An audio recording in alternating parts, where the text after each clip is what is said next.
Sejam todos bem-vindos e bem-vindas a mais um conteúdo aqui do 45 Minutos. Eu sou Fred Figueroa, estou nesse programa ao lado de Ravel Pinheiro, Thiago Minhoca e Cássio Zirpoli. E o foco aqui é o pré-jogo, uma pré-rodada de uma semana 100% decisiva da Libertadores e da Sul-Americana. Última rodada da fase de grupos e os três clubes do Nordeste que disputam essas competições, eles chegam em jogos que têm absoluto poder de decisão. O futuro dessas equipes está em jogo, desde classificação às oitavas da Libertadores, ida para os playoffs da Sul-Americana, tudo está em jogo, está em aberto, e a gente vai explicar a partir de agora os caminhos para Bahia e Inter na Libertadores e para o Vitória na Sul-Americana. Então a gente já começa direto com o Bahia, que chega nessa última rodada na terceira posição do grupo. Isso foi um golpe muito duro, Ravel, porque o Bahia fecha os jogos de ida na primeira posição, acaba perdendo aquele jogo muito difícil de digerir em casa para o Nacional de Montevidéu, depois perde do Atlético Nacional de Medellín e acaba sendo ultrapassado pelos seus dois adversários diretos que a gente já projetava que seriam essas equipes. Então a gente chega para a última rodada com o Atlético tendo 9 pontos, indo até Montevidéu enfrentar o Nacional, que tem 4 pontos, e não briga mais por uma vaga nas oitavas da Libertadores. Porém, a gente sabe que times uruguaios valorizam a Sul-Americana, então existe motivação, tá? Ainda que num grau de dificuldade considerável por conta do saldo de gol, mas existe uma motivação para o Nacional pensar em vaga na Sul-Americana. Motivação mínima. Vantagem econômica também, né? $500 mil jogar o playoff da Sul-Americana. Exatamente. E, fundamentalmente, em Porto Alegre, o Internacional, que tem 8 pontos, recebe o Bahia, que congelou nos 7 pontos. E aí é um confronto direto. Empate classifica o Inter e o Bahia precisa 100% do triunfo, precisa chegar em Porto Alegre, se impor e sair com o resultado positivo.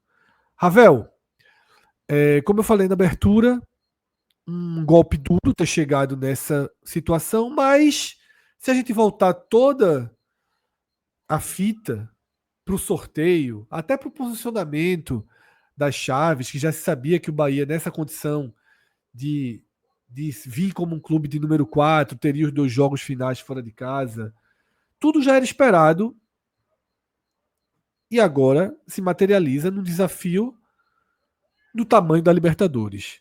Queria tua visão e tua expectativa para essa decisão nessa quarta-feira, 7 da noite, em Porto Alegre. É isso aí, Fred. Boa noite para você, para a Minhoca, para Cássio, para Gabriel, todo mundo que também já está consumindo nosso conteúdo aí. Pedir para deixar o like, se inscreva no nosso canal para fortalecer o nosso trabalho.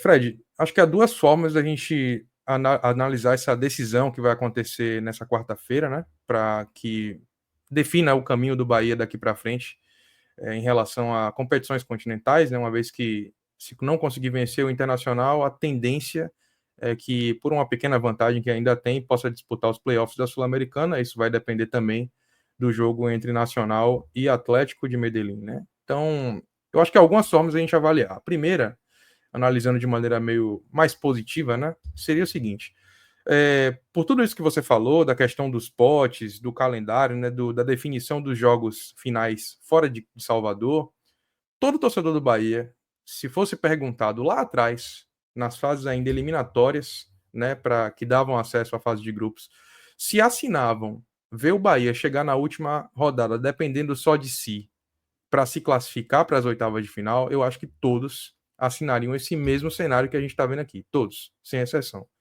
Porque o Bahia entra numa condição desfavorável, né, de ter que jogar dois últimos jogos fora, de ser um time que volta à competição depois de 36 anos, de cair no grupo tido e comprovado como o mais forte dessa fase de grupos da Libertadores. Então, chegar nessa última rodada, dependendo apenas de si, mesmo que num desafio consideravelmente grande, né, que é vencer o Inter no Beira-Rio, inclusive num lugar onde o Bahia tem um histórico complicado, dos últimos 17 jogos venceu apenas 2. Então, é um cenário difícil, mas é um cenário possível.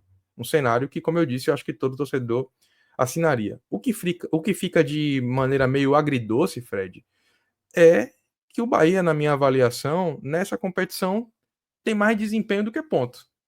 Eu acho que a exceção do jogo contra o Atlético Nacional, em Medellín, e de cerca de 10, 15 minutos ali, que o Bahia implodiu contra o Nacional na Fonte Nova, Nacional de Montevidéu, o Bahia jogou muita bola nessa competição. Então, esse sentimento, esse gosto amargo que fica na boca do torcedor do Bahia, ele faz sentido.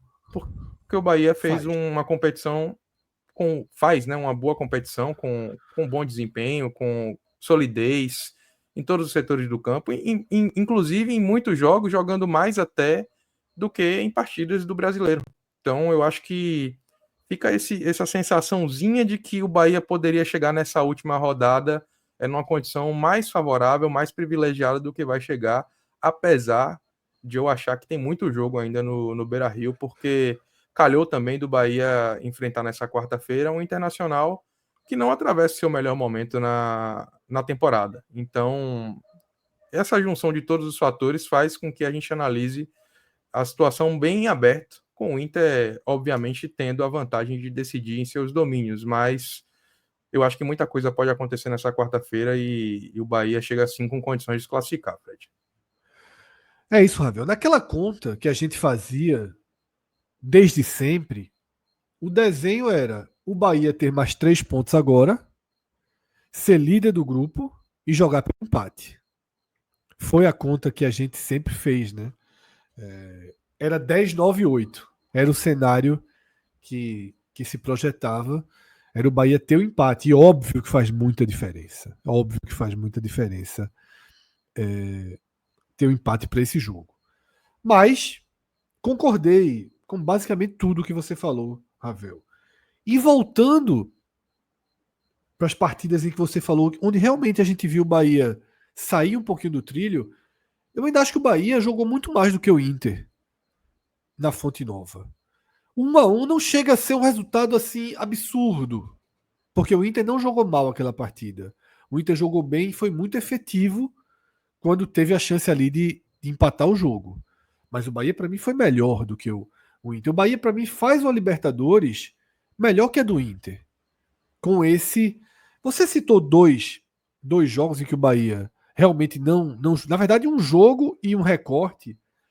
Mas no final das contas, lá em Medellín, mesmo se tivesse jogado bem, perder fazia parte da conta.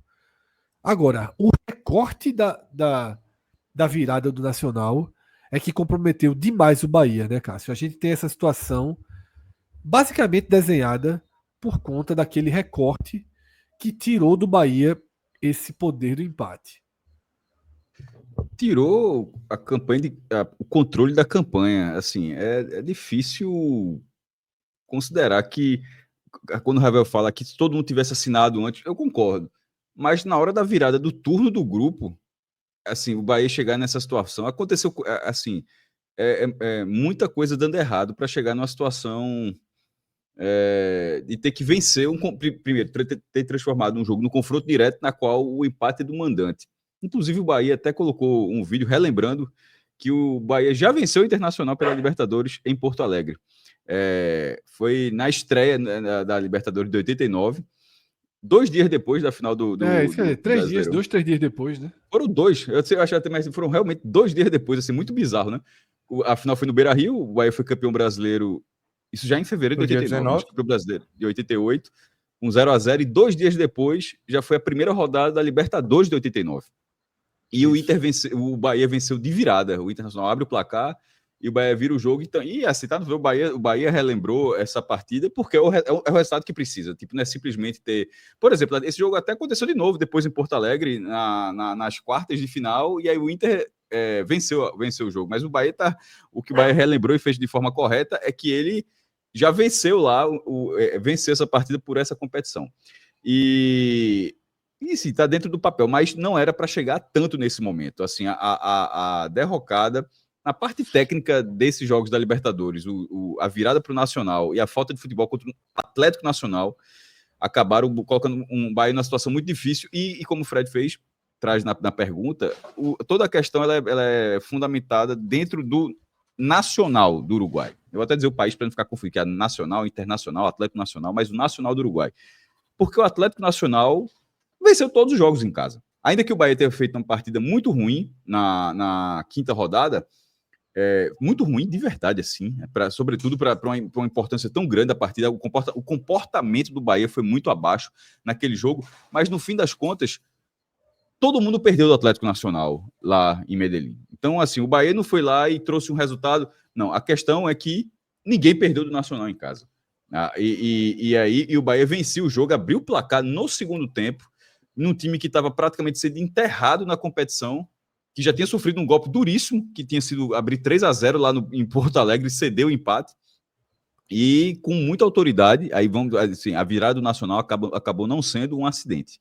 Ela foi muito merecida, na verdade, o que torna ainda pior a situação, porque foi uma derrota na qual o Nacional foi superior. E de lá para cá, Fred, esse jogo, independente, se o Bahia eventualmente não passar de fase, é o jogo o que vai martelar a cabeça do torcedor do Bahia, imagino, não será o Beira-Rio. Não vai ser perdemos o jogo no confronto direto com o Beira-Rio. Não vai ser isso. O que vai martelar vai ser o jogo da quarta rodada. É o jogo que pode sentenciar a visão do Bahia em caso de se não passar de fase. Obviamente, se passar de fase, vai ser uma vitória épica, ganhou dentro do Beira-Rio, eliminou, porque esse detalhe, se vencer, elimina o Internacional, tá?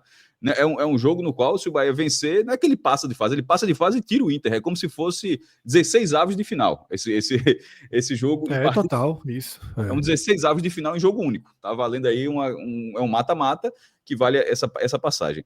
Então, é dessa forma que o Bahia chega, Fred.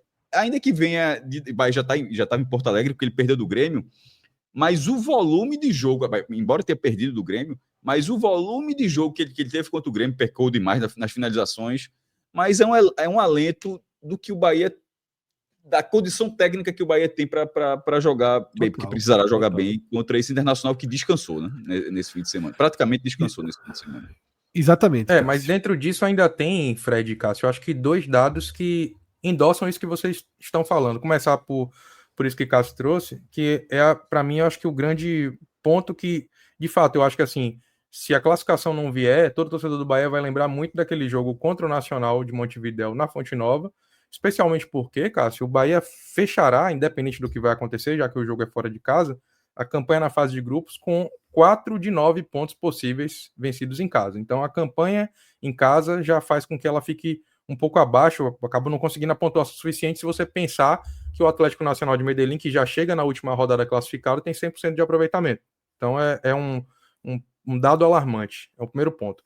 E o segundo ponto é que o Bahia vira o turno com 7 pontos e no retorno chega com 0 de 6. Ou seja, a campanha no retorno se torna um fato também preocupante e que se soma a esse outro elemento para fazer com que o Bahia chegue na última rodada numa situação de ter que vencer fora de casa. E como o Pedro falou, Pedro Pereira, 7 pontos em 3 rodadas, assim, era beirando 100% assim, de times que conseguiram se classificar. Então, assim, o esforço para não passar seria perder tudo. Assim, realmente seria o caso do Bahia se acontecesse em Porto Alegre. Detalhe, pode até nem perder tudo, porque o Inter tem um empate, né? Perfeito, tá? Como a gente já falou aqui, né? O Bahia ficou em Porto Alegre, jogou contra o Grêmio na manhã do domingo, perdeu uma decisão inacreditável de Bruno Arleu, do árbitro, né? Que marcou um pênalti ridículo a favor do Grêmio, ridículo. É inacreditável, mas ao mesmo tempo é menos inacreditável do que deveria, né? Quando é o mesmo personagem, né? Não é a primeira vez nesse campeonato que o cara faz isso, aí fica difícil de ser inacreditável. E não é a primeira vez do Bahia nesse mesmo estádio também, né? Vai somando fatores aí que se tornam as coisas menos inacreditáveis. Mas assim, a visão do mesmo árbitro eu acho pior. Assim, eu também acho. Eu acho que é nesse ano, nesse contexto, mesmo modus operandi, o que eu acho que é mais grave aí, né? Que é o pênalti, é não aceitar o VAR. E nos dois casos decidiu o jogo. Exatamente. Nos dois casos decidiu o jogo. Rapaz, eu tenho pra mim que a impressão da torcida do Bahia, Fred e Cássio, é que pesa mais a questão do estádio. Acho que todo torcedor mas do Bahia, porque é pra si quando mesmo vê o Bahia aí. jogar na arena do Grêmio, ele já fica com a expectativa de que o time vai ter que fazer um pouco a mais, algo a mais para poder conseguir chegar lá, porque o detalhe é que fez nesse assim, jogo, o juiz influenciar no resultado é sempre algo certo. O detalhe é que fez nesse jogo, né? E não conseguiu extrair do volume que criou. Mas como aqui o foco não é o que passou, é o que está por vir, o Bahia conseguiu colocar titulares em campo, né? Time quase todo titular, né? Basicamente 100% titular. Rendeu bem, ganhou confiança, tem um tempo bom de descanso, recuperação e treinamento na capital gaúcha. E essa é uma vantagem muito grande, né? Deslocamento zero para esse jogo. E basicamente a força máxima disponível no momento, o Bahia tem. O desenho de escalação é Marcos Felipe, que queira ou não, é um ponto de tensão da equipe, né? Essa situação do goleiro Bahia não conseguiu resolver, e aí chega no jogo mais decisivo do primeiro semestre do ano, vulnerável como esteve, né? E o gol do Atlético Nacional passa diretamente para o Marcos Felipe. Gilberto na lateral direita, David Duarte e Ramos Mingo fechando a dupla de zaga, Luciano Juba na lateral esquerda, sem nenhuma novidade nessa composição, assim como o meio-campo, né, com Caio Alexandre, Jean Lucas, Everton Ribeiro, e aí o Bahia vai com quem tem de melhor, Eric Pulga, Cauli, e uma dúvida no homem gol ali, no camisa 9. Para você, Ravel, Lúcio, que foi importantíssimo na Libertadores, foi uma peça decisiva, sobretudo para trazer o Bahia para a fase de grupos, ou William José, que eu sinto estar num momento melhor, sobretudo focando finalização, focando bola ali dentro da área. Para você, quem é o jogador para começar essa partida? Lúcio ou William José? Eu acho que ele vai de William José, Fred. Acho que ele esgotou todas as tentativas em Lúcio, né? E infelizmente o atleta se provou assim, mostrando que não está de fato num bom momento. Já ajudou muito o Bahia, tem suas fases boas, tem seus gols, inclusive começou no ano passado entregando 7 gols no Campeonato Brasileiro, chegando na janela do meio do ano. Começou o ano bem também, foi muito importante naquele jogo em La Paz, quando inclusive foi um dos atletas aí, se não o atleta do Bahia que menos sentiu os efeitos da altitude, mas de um tempo para cá, simplesmente a coisa desencaixou. Então, eu acho que o Rogério Ceni esgotou todas as possibilidades, todas as tentativas em Lúcio e deve ir a campo com o William José, que na contramão do que venha sendo o centroavante uruguaio, no atacante uruguaio, o William José começou mal a fase dele pelo Bahia, a passagem dele pelo Bahia. Começou acima do peso, né, fora de forma, sem ritmo, com muita dificuldade de conseguir dar dinâmica ao ataque tricolor, mas mais recentemente apresentou um melhor condicionamento físico e também parece que o time aprendeu a jogar melhor com as características dele, né, que é um jogo combinado, um jogo de mais aproximação, sem tanta movimentação, mas com tabelas, com 1-2 rápido, com lances onde ele acaba se posicionando bem para resolver uma jogada com apenas um toque na bola. Então, Fred, baseado em tudo isso, eu tenho muita expectativa de ver o William José jogando entre os titulares e também acredito que Kaique vai ser acionado nessa partida mais rapidamente do que ele vinha sendo. Eu acho que as últimas partidas de Kaique, a necessidade do Bahia de vencer esse jogo, coloca ele aí como um suplente imediato para a vaga de Cauli. Ainda acho que Cauli começará entre os titulares, mas vejo o Kaique sendo um jogador que, a depender ali do contexto do jogo, o Rogério Ceni vai olhar com mais carinho e com mais possibilidade de lançá-lo aí no decorrer da partida. Perfeito, Ravel.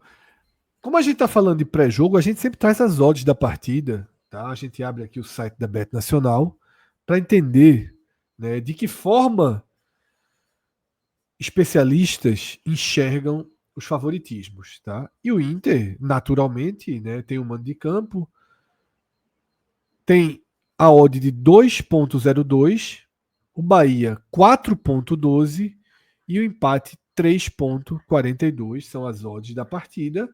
Eu acho uma boa odd do Bahia, né? Para o torcedor ali que quiser animar ainda mais o jogo. O torcedor do Bahia não precisa de estímulo extra para essa partida, mas assim, é um time que vai lutar por essa. O que eu gosto desse jogo e até dessa aposta no Bahia, óbvio, sabendo o que significa apostar um 4, uma odd de 4.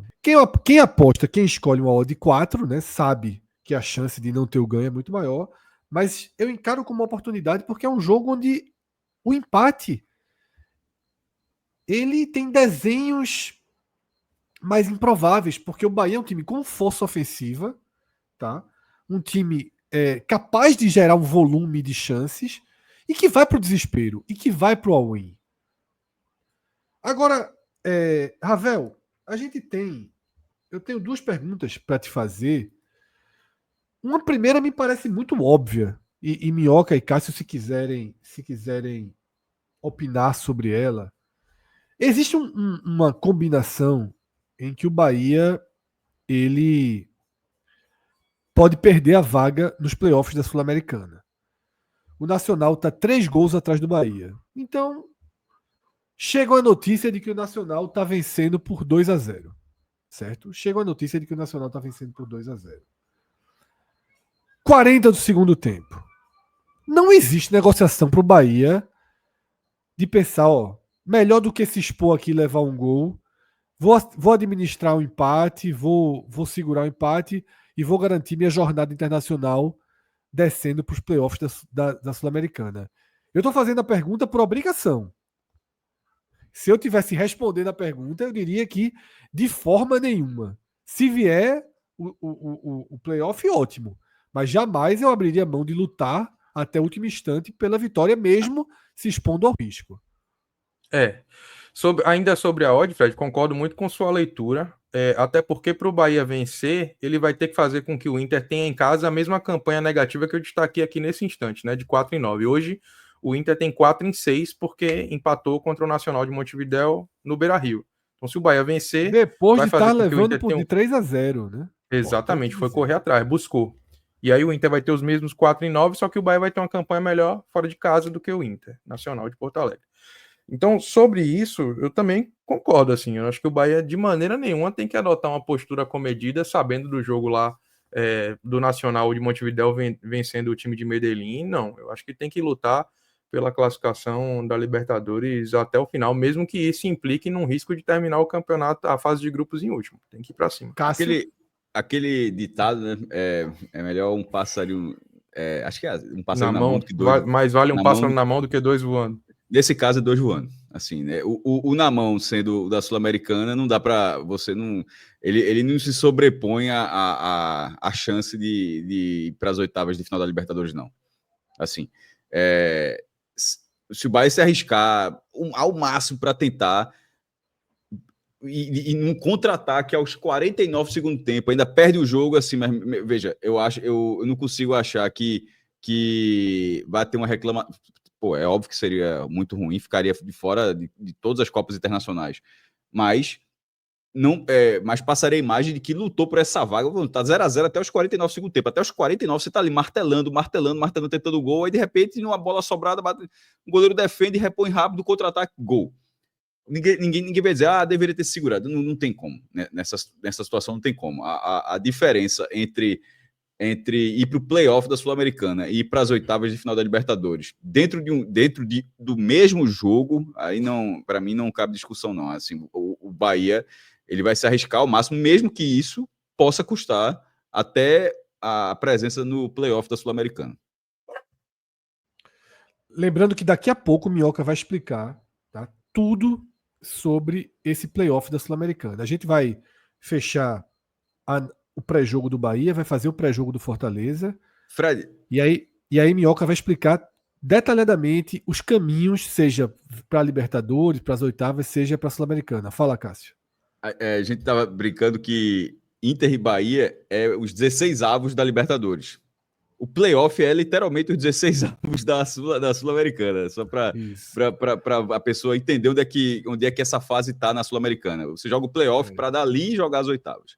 Minhoca vai explicar tudo direitinho daqui a pouco, porque não é sorteio. Então, a gente já tem até como fazer alguns prognósticos. Para fechar, Ravel, o Internacional, ele mandou de 4 a 5 titulares para o Recife e trouxe Vitinho, que é um jogador que faz parte 100% dos planos de Roger, estava muito tempo parado, chegou a jogar no segundo tempo. Então a gente pode dizer ali que de 4 a 6 titulares passaram pelo campo em algum momento. Nunca com 6 titulares ao mesmo tempo, mas de 4 a 6 titulares passaram pelo campo da Ilha do Retiro. Roger poupou seus principais jogadores, parte do seu elenco, até da viagem, justamente para não ficar numa condição desigual em relação ao Bahia. O Bahia estava em Porto Alegre. O Inter sai de Porto Alegre, vai ao Nordeste e volta 1 horinha mais de voo até do que Salvador, vai ao Recife e volta para Porto Alegre. Tem um desgaste aí. E para completar, perdeu o centroavante que tinha assumido a condição de titular desde as lesões, né, de Valência e de Borré. Agora, chegam sinais, notícias de Porto Alegre de que Borré voltaria para o jogo e que tem a esperança, o Inter conta, até para já começar jogando. Tamanho é aquele tipo dele. De coisa. A pressão força até volta, Fred. Assim. Exatamente. E a dor diminui, né? A dor diminui porque, diz, ó, meu irmão, não tem como não contar com ninguém. Tá 70%, faz 70%. E aí o desenho do Inter para essa partida seria Antony, que esteve no Recife, Aguirre, Vitão, Juninho e Bernabé, que esteve no Recife no domingo, tá? Fernando, Thiago Maia, que esteve no Recife e saiu até sentindo, mas está confirmado para o jogo. Bruno Henrique e Alan Patrick, Wesley e Rafael Borré. Se Rafael Borré não puder jogar, o Wesley deve virar o centroavante, e aí eles fazem outra composição ali para o segundo atacante.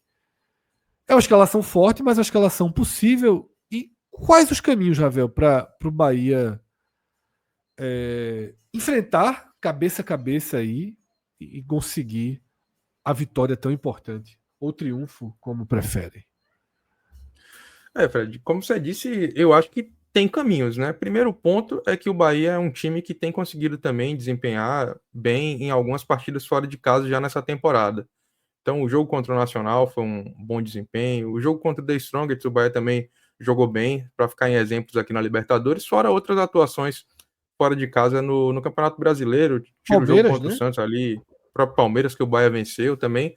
Foram partidas onde o Bahia conseguiu desempenhar bem, né? Esse jogo tem um componente especial, que é a obrigação de vencer. Obviamente, isso traz um peso, uma representatividade. Mas, como eu disse, o Inter não atravessa um momento tão bom na temporada, né? Tinha-se muita expectativa sobre esse Inter jogar o brasileiro lá em cima, e agora a briga de momento do Inter é para não entrar no Z4, né? Então é uma situação complicada. O Inter tem demonstrado que não tem força suficiente para jogar 3 competições, né? E é por isso que tem, inclusive, preterido o brasileiro, jogando com times alternativos, tendo sido goleado pelo time do Botafogo e, mais recentemente, jogando um futebol de mediano para baixo contra o Sport, e ainda tendo sido lesado em 2 questões, que é as que eu vou trazer aqui. Além dessa questão, né, da possibilidade de não ter Valência confirmada, e Borré talvez não tenha, né? Borré que talvez acelere a condição de jogar por causa da lesão do jovem garoto, né, do Matias, do Ricardo Matias, que jogou em Recife e acabou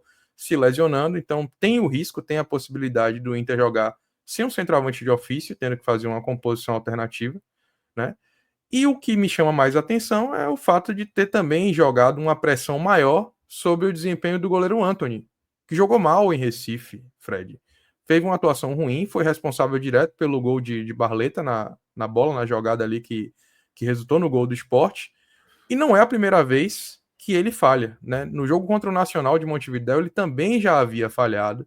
Então eu acho que essa falha recente, somada à falha do jogo contra o Nacional, time uruguaio, eu acho que joga uma lupa também em cima desse atleta. E eu acho que o Bahia pode explorar isso como um fator que pode também trazer uma pressão maior nesse atleta e, de repente, trazer um desequilíbrio emocional. Eu digo isso porque a gente conhece muito bem isso aqui do lado de cá, tá?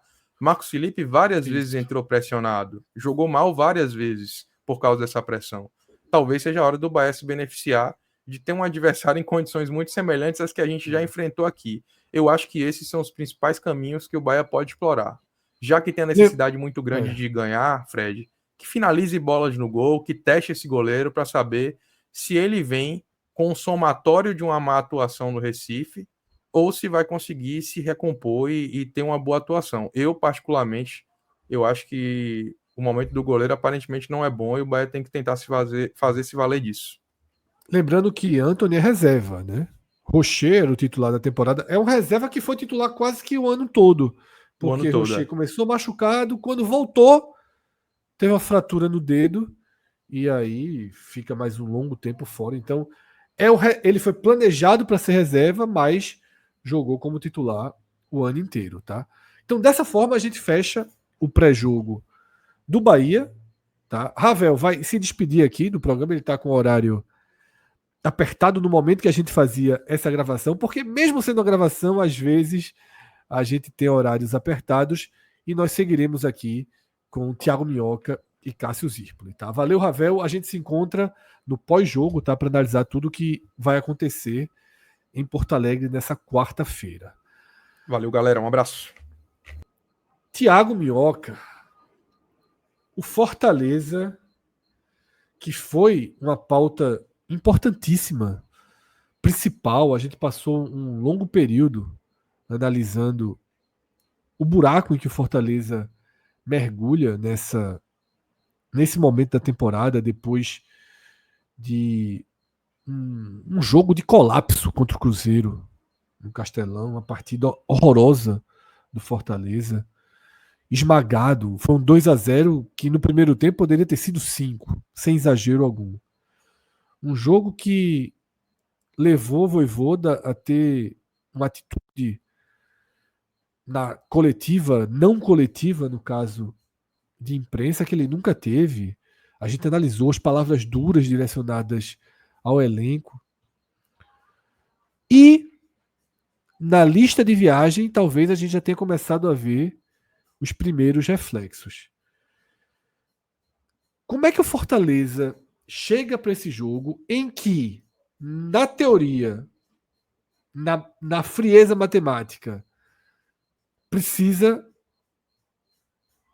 de um empate, tá? Um empate pelo saldo de gol que o Fortaleza tem, protege basicamente. Seria inacreditável imaginar que o Bucaramanga vai tirar 7 gols de diferença. Então, o Fortaleza tem o direito do empate contra o Racing na Argentina.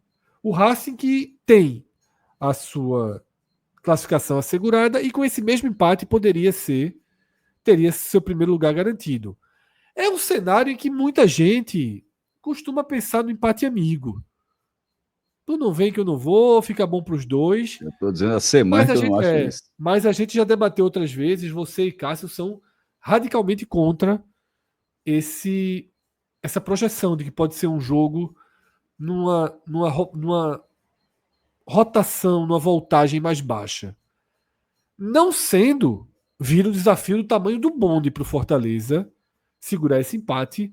Se a gente considerar um Racing motivadíssimo, comparar os momentos das duas equipes, tudo que o Fortaleza está passando, se não pensar um pouco no jogo de rotação mais baixa, vira um desafio enorme, né, para o Fortaleza, para esse Fortaleza, sobretudo, que vive seu pior momento, não só na temporada, mas nos últimos anos, Minhoca. É isso. O Fortaleza, né? A gente estava falando do Bahia, dessa questão onde o Bahia deixou escapar uma classificação anteriormente, né? Teve a chance de chegar ali até na quinta rodada virtualmente garantido. O Fortaleza também teve essa condição na quinta rodada dele, né? Quando o Fortaleza teve a decisão da Conmebol a seu favor do jogo que aconteceu no Chile, né? Aquele jogo que estava 0-0, faltando a metade do segundo tempo. O Fortaleza, que estava numa situação muito delicada no grupo, né? Era a lanterna do grupo, não só chegava para o jogo do Colo-Colo ali na quarta rodada, como uma vitória praticamente encaminhava uma vaga ou nos playoffs da Sul-Americana, ou até mesmo nas oitavas, até porque o concorrente do Fortaleza seria o Bucaramanga. E aí, naquela quarta rodada, além do Fortaleza golear o Colo-Colo, o Bucaramanga foi goleado pela equipe do Racing, fazendo um cenário perfeito para o Fortaleza, que era na quinta rodada, bastava vencer, já teria a tranquilidade. Não fez isso. Aliás, essa é uma das razões que essa crise do Fortaleza também aconteceu, porque não tenha dúvida, se já tivesse garantido a vaga antecipada, se tivesse classificado na Copa do Brasil, por mais que tivesse ali um contexto de ameaça de uma zona de rebaixamento na Série A, o ambiente seria bem mais favorável para a equipe. Então, como não conseguiu isso, chega para o jogo na Argentina. É bom lembrar que o Racing, e aí falando, eu acho que o porquê que eu talvez eu e o Cássio a gente discorde de você. O Racing, ano passado, ele foi campeão da Sul-Americana, já tendo na primeira fase a melhor campanha no geral. Então ele decidiu as oitavas, as quartas, as semifinais, todos os jogos dentro de casa. E a gente está falando de um time que pouco foi modificado, né? O principal jogador que era do time do ano passado, o Quinteiros, acabou saindo, mas boa parte lá foi mantida. Então o próprio treinador segue lá, né? O treinador que foi campeão da própria Sul-Americana, um futebol muito bom, aliás, para mim, acho até, às vezes não acontece isso nas Copas, né? Nem sempre a melhor equipe ganha, mas ano passado representou de fato quem era a melhor equipe da Sul-Americana, que no caso era o Racing. E nesse sentido, tem um outro fator, que é olhando a ótica mesmo de uma equipe que está jogando dentro de casa, no seu estádio. É bom lembrar, há 2 semanas que o Racing não joga, porque foi eliminado na Argentina, né, no Campeonato Argentino, no mata-mata lá para o Platense, e ter agora só esse jogo como foco. Que aí olhando, e aí eu sempre gosto de fazer essa analogia na ótica do Fortaleza. Se você tivesse o Racing dentro de casa, numa última rodada, podendo vencer esse Racing, você podendo eliminar esse Racing, eu acho que certamente você tentaria ganhar. Não é ir feito maluco, até porque tem um contexto aí que o Racing tem que se preocupar. Porque se o Fortaleza ganha, o Fortaleza assume a primeira colocação. Então eu acho que o Racing vai tentar ganhar o jogo, mas obviamente vai ter o cuidado de não perder essa partida para não perder essa primeira colocação e ainda ter jogos dentro de casa. Mas aí é onde entra essa grande questão, Fred. O futebol apresentado pelo Fortaleza. Fortaleza não conseguiu superar o Bucaramanga, como a gente estava dizendo. Não conseguiu superar o Retrô, uma equipe que está tendo dificuldades na Série C do Campeonato Brasileiro. E, recentemente, tomou um 3-0 do Vasco, com muita facilidade. Como você bem frisou, o primeiro tempo contra o Cruzeiro no Castelão, um jogo extremamente tranquilo para o Cruzeiro, né? Um sistema defensivo muito fraco. E aí para essa dúvida de como vai ser a montagem desse time para esse duelo. A gente abordou no nosso programa do Raiz, né, às segundas-feiras, que mudanças aconteceriam, e essas mudanças já deu para ver no embarque para a Argentina. 2 nomes importantes do elenco que foram contratados esse ano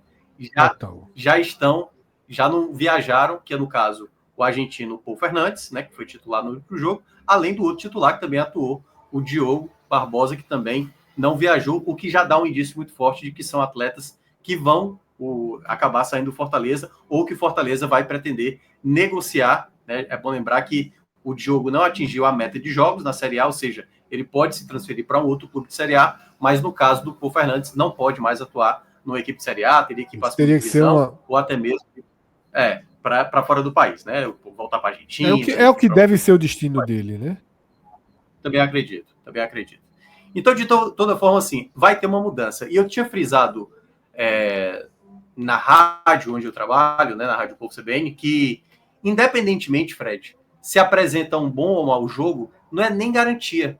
Porque o Fortaleza perdeu uma chance mais tranquila para esse confronto da quinta-feira. É bom lembrar que o jogo acontece às 9h30, é o jogo que termina tudo, de uma certa maneira, tem outros jogos que vão acontecer, Sul-Americana, então ele já vai estar ciente, se ele passar para as oitavas de final, os possíveis adversários, se ele terminar em segundo, né, garantir o empate, quem pode vir do pote 1, e aí a depender do contexto, e aí vamos pegar o tal cenário que você trouxe lá no Bahia, tá lá, minutos finais, 40 do segundo tempo, 0-0.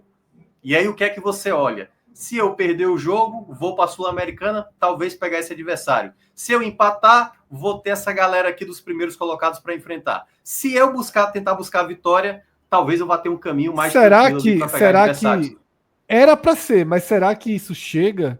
Eu acho que tinha que chegar, mas será que chega dentro de campo? É porque assim... Era para chegar. O comportamento atual não adianta só chegar, né?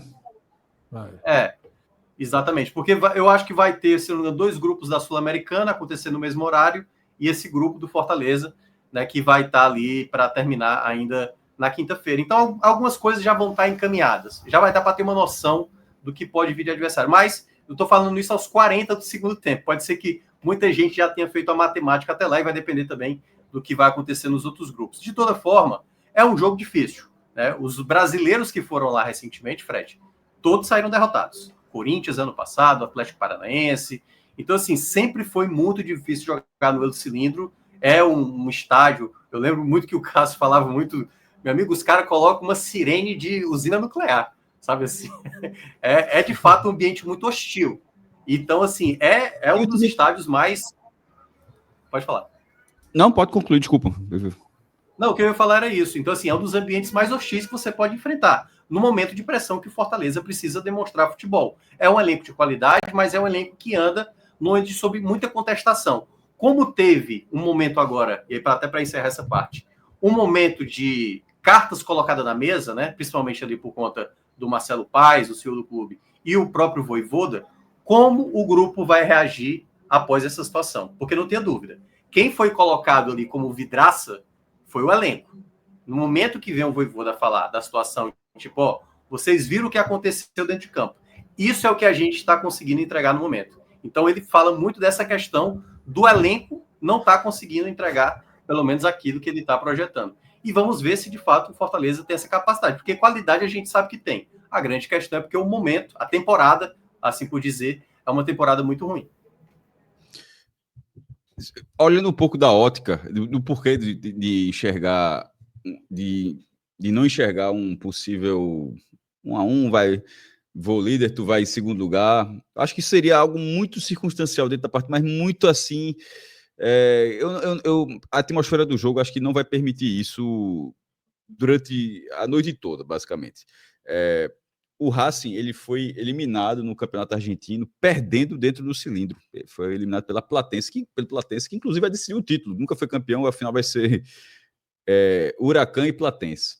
É como se fosse no Brasil, a última vez que teve, como se fosse a última, São Caetano e Atlético Paranaense. Assim, não é um paralelo não, mas só dizer assim, são dois times que não estão do G12, o lado dos grandes da Argentina. E esse time eliminou o Racing.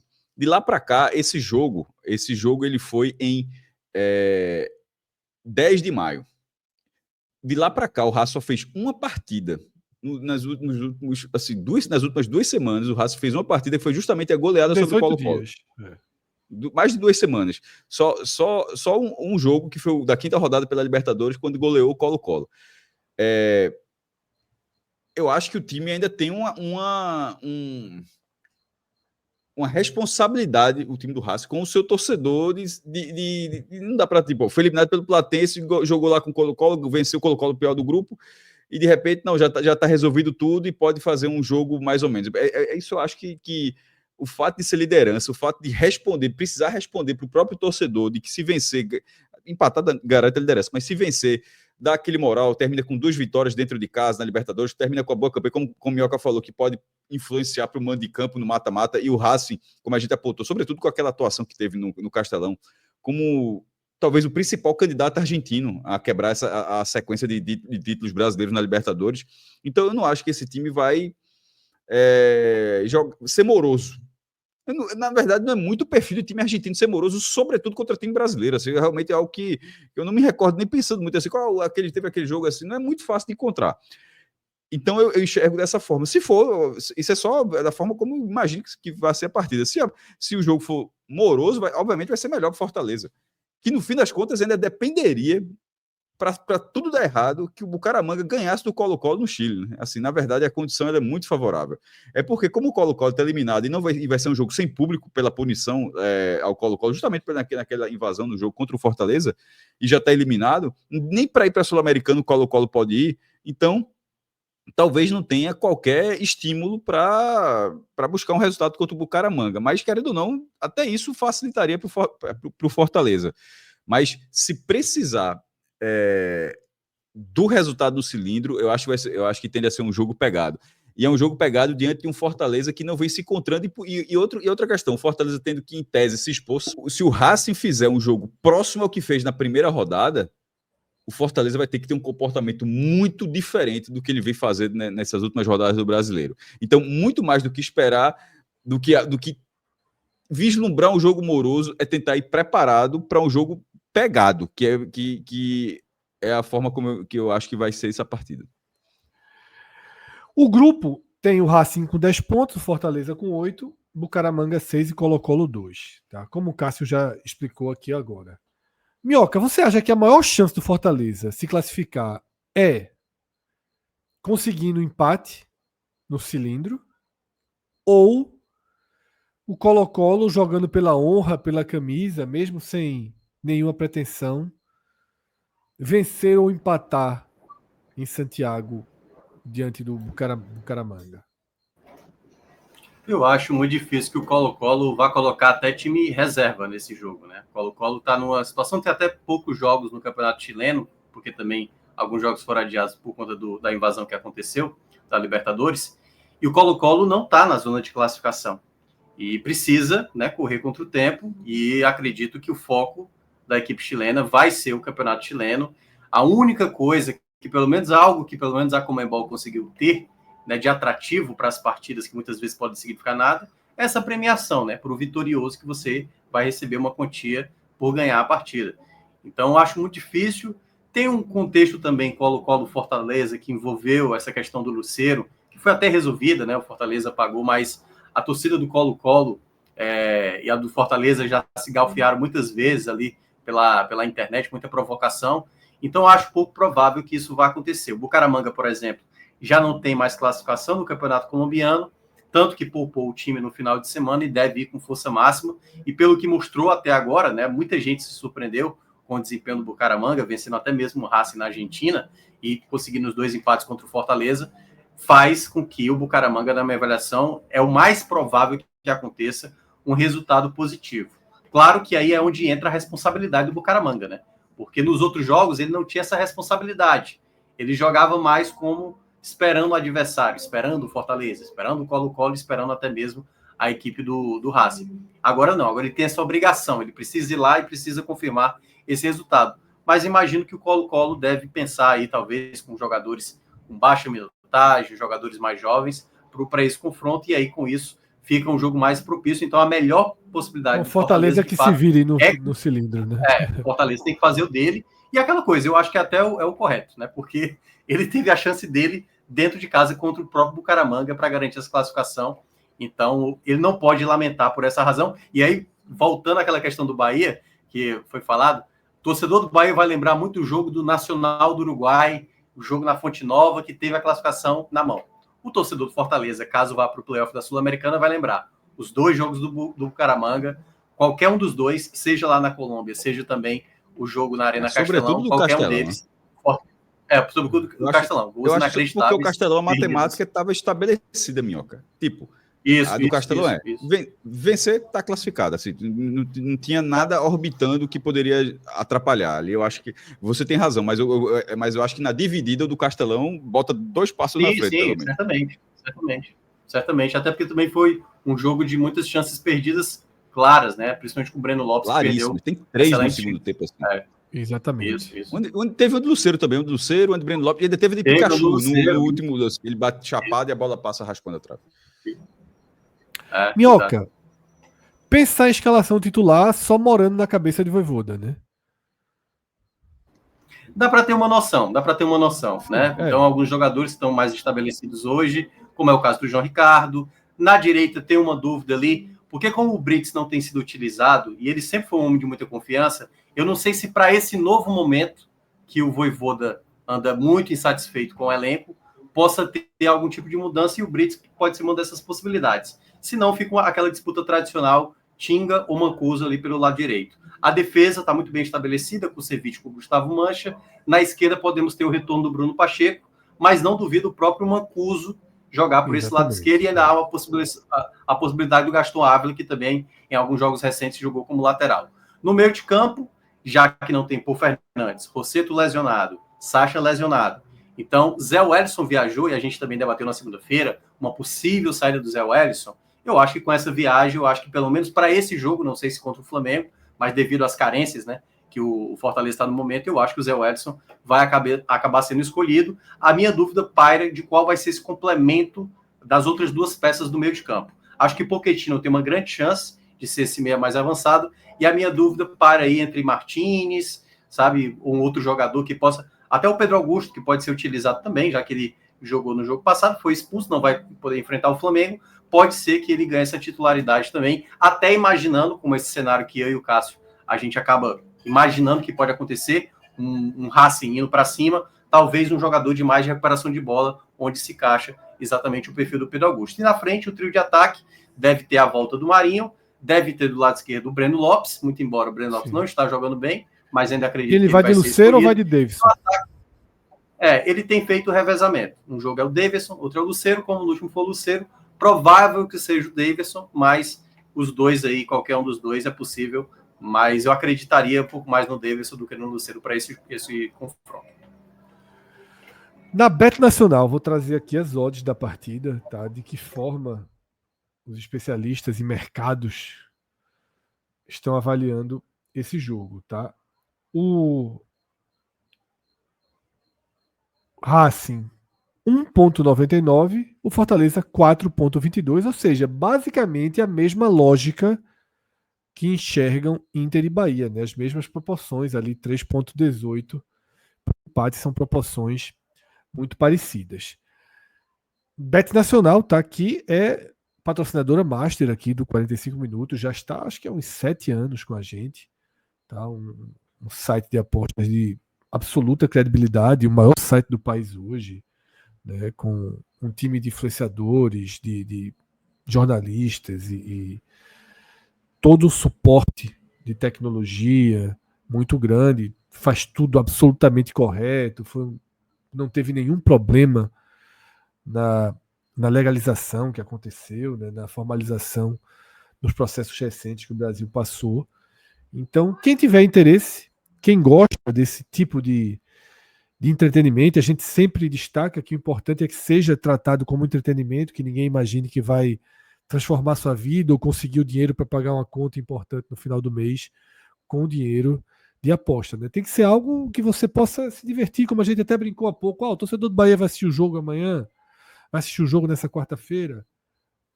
Tá pagando 4-1, coloca 20. Se ganhar, tem 80. Não é colocar 2 mil para se ganhar ter 8 mil. A gente sempre bate muito nessa tecla, né, de jogar para se divertir, de jogar como entretenimento, desde que sejam valores que não integrem o seu orçamento, que não façam falta, valores que você gastaria com outra forma de lazer ou de entretenimento, tá? Então, Bet Nacional, código podcast 45, a gente tem aqui na tela, embaixo, um QR Code que já leva direto. Você também, se entrar no site e for abrir sua conta, coloca o nosso código, porque é importante para que a gente prove que as pessoas nos assistem, que a gente tem alcance. E lá no NE45, o nosso portal de notícias, ne45.com.br, portal de hard news sobre o futebol do Nordeste, você entrar no site, você vai ter alguns banners da Bet Nacional, inclusive com a gente ali aparecendo. Você pode clicar, que ali você já é direcionado para o site da Bet Nacional para abrir sua conta, já com o nosso código incluído. Então, dessa forma, Minhoca, chegou aquele momento para a gente analisar os caminhos, tá? Queria que você explicasse de forma didática. Primeiro, classificando para as oitavas da Libertadores, como são formados os duelos das oitavas de final. Ponto. Caindo, entre aspas, não é nem entre aspas, é uma queda, né? Caindo para os playoffs da Sul-Americana, como são montados esses playoffs, que aí é um pouquinho mais... Tem muita coisa que não é tão clara ali, existe um cálculo matemático preciso. Muita gente acha que é sorteio. Explica então os dois caminhos: oitavas de Libertadores e playoffs de Sul-Americana. Perfeito. Começando com a Libertadores, no dia 2 de junho, lembrando, vai acontecer os dois sorteios, tanto da Libertadores como também da Sul-Americana. O da Libertadores, especificamente, vai ser atribuído uma numeração para as 16 equipes que vão chegar lá. Então, as equipes que terminarem na primeira colocação vão ser ordenadas pela melhor campanha dentre esses primeiros até a pior campanha, o melhor recebendo a numeração número 1, o segundo melhor 2, até a oitava melhor campanha, que vai receber o número 8. Aí depois vai ser atribuído uma numeração de 9 a 16, dentre os segundos colocados, o melhor dentre os segundos, número 9, o segundo melhor 10, até o pior segundo colocado com o número 16. Essas numerações são fixas. Quanto menor a numeração, até a semifinal, você tem o direito de jogar dentro de casa o jogo da volta, que decide quem avança para a próxima fase. Então, só para explicar esse contexto. Formado essas numerações e, obviamente, essa situação, vai fazer o sorteio tradicional, uma equipe do pote 1, ou seja, um primeiro colocado de grupo, pegando exatamente uma equipe do segundo. E aí cabe destacar, não há restrição de equipes do mesmo país se enfrentarem, nem mesmo equipes do mesmo grupo. Então pode acontecer, se caso o Bahia avance, pegar o Atlético Nacional, caso o Fortaleza avance, ele pode pegar o Racing. Não é impedimento, assim também como Bahia e Fortaleza também podem pegar equipes brasileiras, se confirmarem também aí a classificação. Pode até ter um encontro entre eles, né? Porque já que Fortaleza tem chance de terminar a primeira colocação e o Bahia em segundo colocado, o Bahia poderia ter um Bahia também pode nordestino. terminar em primeiro. O Bahia também tem um cálculo que ainda pode, né? Pode. Ainda pode, né? Então pronto. Então, de toda forma, pode ter esse confronto também, nordestino, só de curiosidade. Então é sorteio. 987 o grupo. Isso. Então, nesse caso, o sorteio no dia 2, lembrando, meu dia, né, o horário de Brasília, vai definir ali uma equipe do pote 1, que são os primeiros colocados, ou do pote 2 com aquela numeração, seguindo a ordem. Lembrando que a ordem ela segue a melhor pontuação, depois o melhor saldo de gols, não tem vitórias, só do Brasil, né? E acho que poucos países que têm essa desempate pela vitória. Saldo de gols, depois gols marcados como visitante e, por fim, ranking da Conmebol para decidir o desempate, caso ainda persista até esse critério. Na Sul-Americana, aí já começa a ter uma outra questão. Fala, Cássio. Só o parênteses, já que para ficar muito para trás, Fortaleza e Bahia. Se acontece, seria o maior confronto da história do Nordeste em termos de competição. Superaria Bahia Sport nas quartas de final do Brasileiro de 88. Nunca teve uma semifinal. E já teve oitavas de final na Sul-Americana, mas um mata-mata de Libertadores. Assim, só como curiosidade, para dizer, o que seria um Fortaleza e Bahia na Libertadores? Seria o maior confronto de nordestino na história.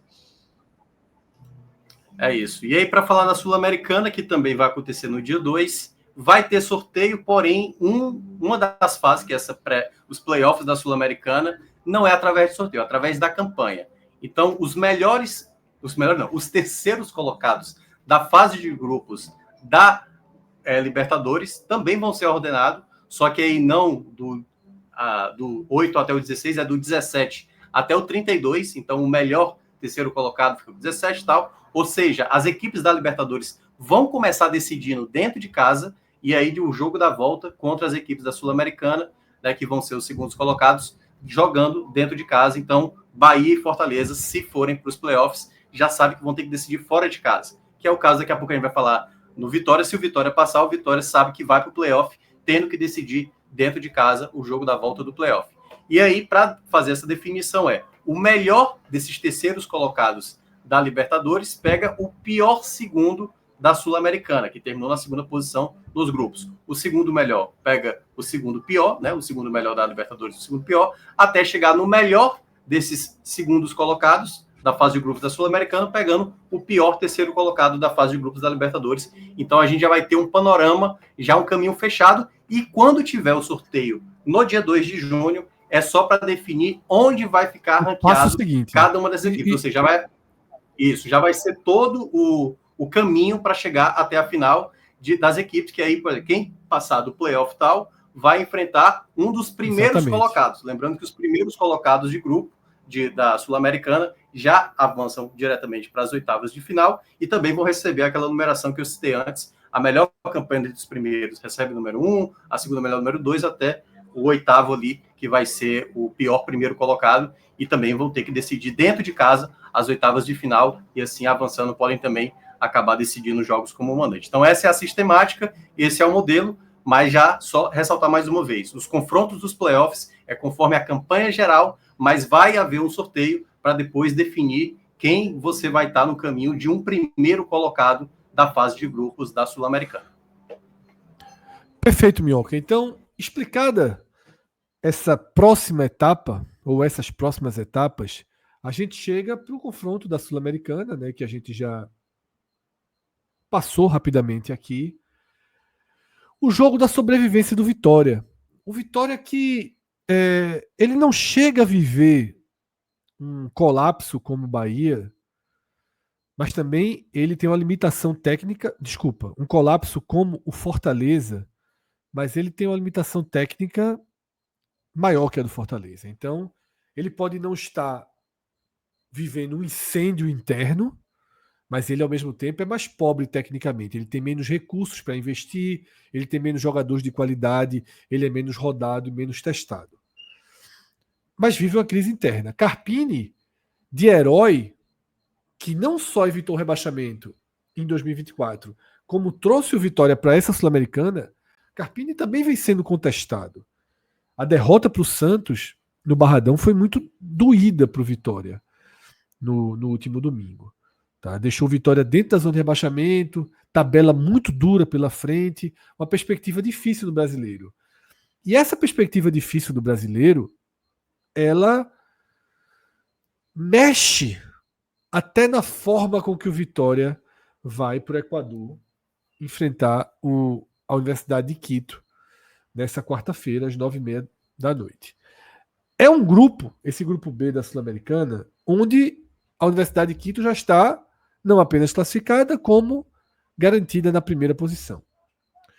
O Vitória, ele é o segundo com 6 pontos e as outras duas equipes têm 4 pontos. Ou seja, se o Vitória perde o jogo em Quito, não há objetivo nenhum para a Universidade.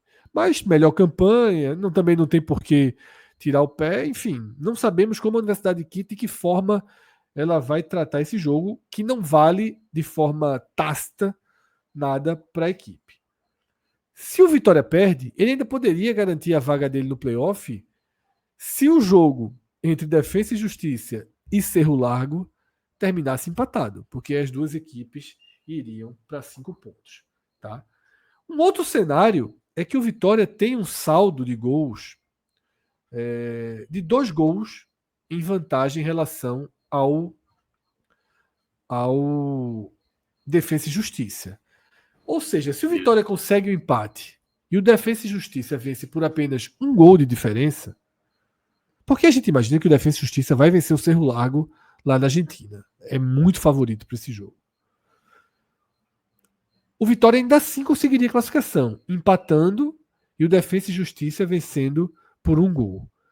Se o Defensa e Justiça vencer por 2 gols, aí a gente vai ter que ver quantos gols teve o empate do Vitória, porque aí vai para a composição de gols próprios, né? E aí gols marcados não tem como a gente fazer essa conjectura agora, porque depende. Eles estão empatados, cada um com 3 gols, então dependeria diretamente de quantos seriam os placares. O empate do Vitória seria 3-3 ou 0-0, né? Então tudo isso pesaria, não tem como a gente decifrar aqui. Mas, Minhoca, é uma situação chata do Vitória. Porque eu até imagino uma Universidade de Quito sem grandes motivações, sem grandes instintos, fazendo um jogo, aceitando o empate. Mas não para perder em casa. Não tem por que jogar e entrar em campo para perder. E eu acho, é só um achômetro, que o Defensa e Justiça tem plenas condições de fazer uma vitória contundente, com esses 2 gols, pelo menos, de diferença sobre o Cerro Largo, o que para mim deixa o Vitória sem esse empate. Esse empate aí, você olha, acha possível, mas ele é meio traiçoeiro, né? Ele é um pouco traiçoeiro porque também, tirando a Católica do Equador, os outros 3 decepcionaram muito, né? Foram realmente desempenhos muito ruins. Para ter noção, Defensa e Justiça, que é um que talvez a gente fosse falar, a disputa ali do Vitória talvez fosse mais com a Católica do Equador do que propriamente com o Defensa. Imaginávamos que o Defensa poderia ter um desempenho melhor. A equipe ainda não venceu, a equipe argentina, né? São 4 empates até aqui, 1 derrota, e agora vai enfrentar o adversário, na teoria, mais acessível, porque o Cerro Largo, por exemplo, ganhou fora de casa, ganhou do Vitória, jogando aqui, e perdeu também em casa para o próprio Vitória, né, na última rodada, jogando no Uruguai. Então, nesse sentido, eu vejo que ainda há uma possibilidade, já que esse Defensa e Justiça também não tem passado muita segurança, e o futebol praticado dessas equipes é o que dá essa grande incerteza. Eu vejo que o Vitória, no contexto que está atravessando na Série A, e com essa preocupação por estar dentro da zona de rebaixamento, uma oportunidade até de observar alguns atletas, talvez aí que também não estão conseguindo acrescentar, Carpini, que está muito pressionado para encontrar uma maneira de encontrar novas peças, encontrar novos jogadores, principalmente no setor ofensivo, onde o Vitória tem tido muita dificuldade. Você falou muito bem, são apenas 3 gols marcados em 5 jogos disputados. Isso a gente está falando do Vitória e do Defensa e Justiça. São equipes que estão tendo esse problema, e o próprio Cerro Largo também, que ainda está brigando por essa vaga. Diferentemente, por exemplo, da Católica, que tem 11 gols. Ou seja, se você somar os 3 adversários, Vitória, Defensa e Cerro Largo, os 3 juntos, não dá nem a quantidade de gols da Católica, o que dá esse a Católica de Quito, ela praticamente herdou esse grupo, né? Ninguém jogou. Isso. Dominou. Se fosse naquele formato antigo, né? Naquele formato antigo onde só passava o primeiro, já teria passado com todo louvor aí, porque de fato... Nossa, Minhoca, aquele formato, tu desenterrou agora, aquele formato foi uma estupidez assim na Conmebol. E aí a gente foi muito certeiro, né? No dia que saiu o regulamento, isso não vai durar. A gente falou assim, já faz anos que a gente não vai ter como durar isso aí. A galera durou 2 anos. Criou um número. Criou um número dos torneios mais interessantes da história do futebol, porra. Isso. Tanto que não só modificou isso, como modificou também essa questão da premiação por Vitória. Né, assim, não para o Vitória. A Conmebol achou que aquilo mobilizaria times e torcidas. Vamos ganhar para ganhar 100 mil dólares, mesmo não tendo chance de classificação. Ninguém... mas eu acho que isso fez com que agora a competição tenha, né, um atrativo. O fato de você terminar em primeiro, já pular uma fase, não ter que disputar um playoff contra uma equipe que vem da Libertadores, que é mais considerável a diferença de classificação entre ser primeiro e segundo. É considerável. Mas faz com que seja um atrativo para a competição. Mas como eu falei, né, para terminar essa avaliação do grupo, é um grupo onde 3 equipes ficaram realmente muito abaixo em termos de desempenho, por isso que eu vejo um cenário aberto. Eu não vou duvidar se tiver empate entre a equipe argentina e a equipe uruguaia lá na Argentina, porque de fato são equipes que não estão conseguindo acrescentar, muito embora eu ainda veja a vantagem, né, para o Defensa e Justiça aí de confirmar uma vitória, e aí vai depender muito do que a equipe baiana possa tentar somar esse ponto fora de casa e o quanto a Católica vai estar interessada realmente com o jogo, como você bem falou. Nas odds da Beto Nacional, o Defensa e Justiça paga só 1,42. É um favorito enorme, né, contra o Cerro Largo. E detalhe, se tivesse pagando mais do que isso, eu ia dizer aqui que era a melhor aposta do dia. Porque eu considero muito favorito o Defensa e Justiça, mesmo com todas as ressalvas feitas por Minhoca e corretas. O time fez 3 gols no campeonato. Tá? Então, assim, o Cerro Largo, que era meio que, abre aspas, pato morto desse grupo, não se transformou num pato biônico, né? Porque realmente o nível do Vitória e do Defensa e Justiça foi abaixo do que poderiam, e como o Minhoca falou, esses 3 gols exemplificam, tá? No jogo do Vitória, as odds são favoritismo para a Universidade Católica de Quito, 2,29. O Vitória paga 3,33, um certo equilíbrio, tá, nas odds. E acho que muito motivado por esse